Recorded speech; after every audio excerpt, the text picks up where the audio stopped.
This is CBS. You're watching WCTV, Channel 6, Thomasville, Tallahassee. From your source for news, this is Eyewitness News at 11 with Frank Raneke and Carmen Cummings. Weather with meteorologist Mike McCall and sports with Scott Atwell. This is the award-winning Eyewitness News at 11. Good evening, everyone. Frank has the night off. More problems for the Florida State football team. Sean Jackson, FSU star running back last year, has been charged with lewd and lascivious conduct. The incident allegedly occurred Saturday night. Jackson has been charged with exposing himself to an FSU co-ed and then asking for sexual favors.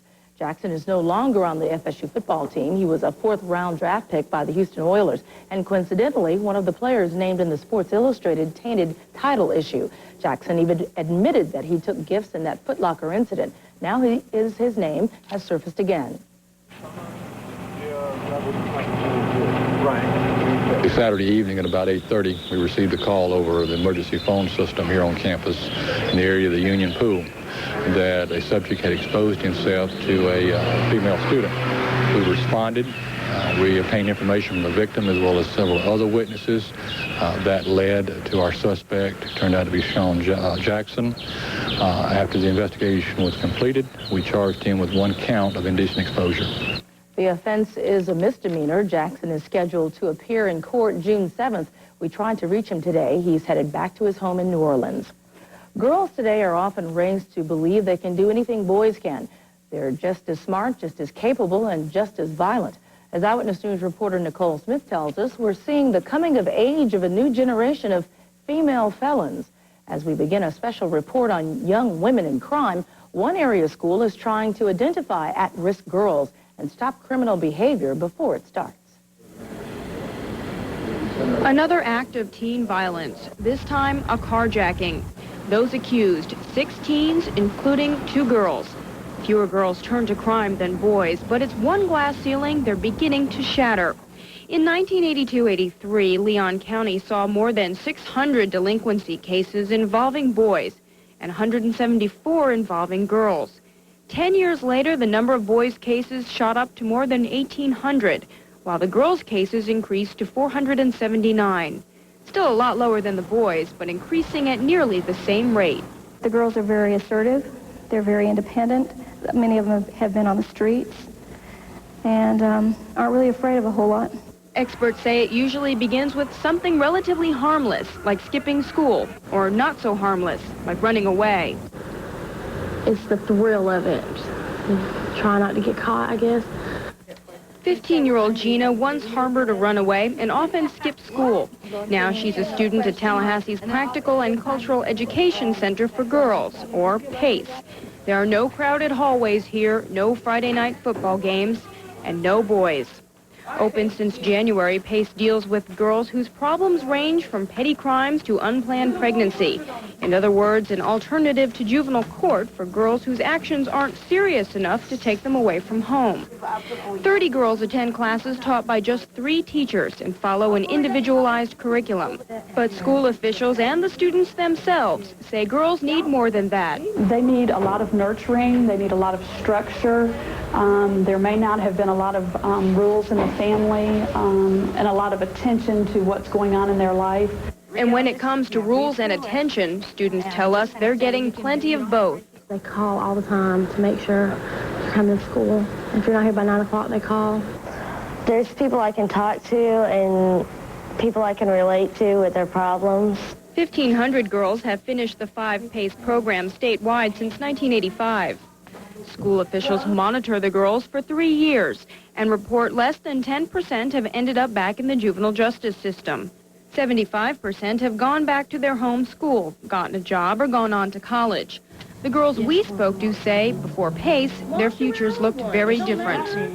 I probably would stay out of school and started getting into some heavy drugs and probably wind up being in jail.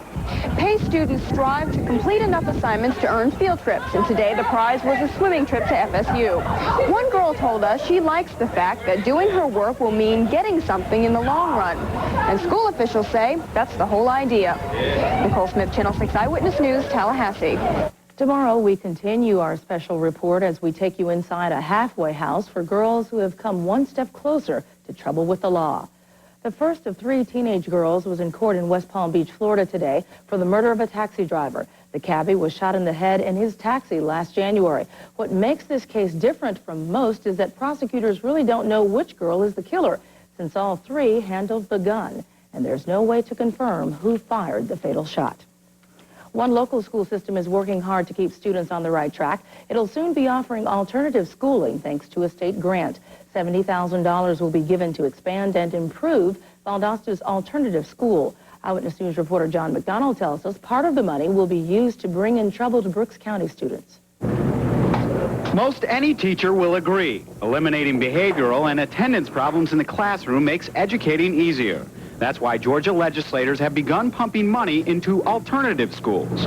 Alternative schools take troubled students out of the standard classroom and into a different and perhaps better suitable learning environment. Valdosta City Schools began offering alternative schooling 2 years ago. And now, thanks to a $70,000 state grant, a number of unmotivated Brooks County students will be able to attend Valdosta's alternative school as well. Some of the money will be used for equipment, supplies, personnel. We're also adding a security element with the help of Brooks County. Educators say alternative schools offer unmotivated students the special help they need. At the same time, it provides a better learning environment back inside the regular classroom. And to have them in another type of program which will meet their needs a little bit more than a full regular day program, we tend to make the atmosphere of the high school or the regular program a lot better. It's a lot quicker and easier than high school because most people can get someone to babysit their kid in the daytime, so the night program will be a good program for those that can't get anyone to babysit for the day. Part of the grant money will be used to move the alternative school into a larger building, which will result in 50 more seats for unmotivated students. John McDonald, Channel 6, Eyewitness News, Valdosta. Brooks County students will be given the alternative school option beginning in the fall of next year.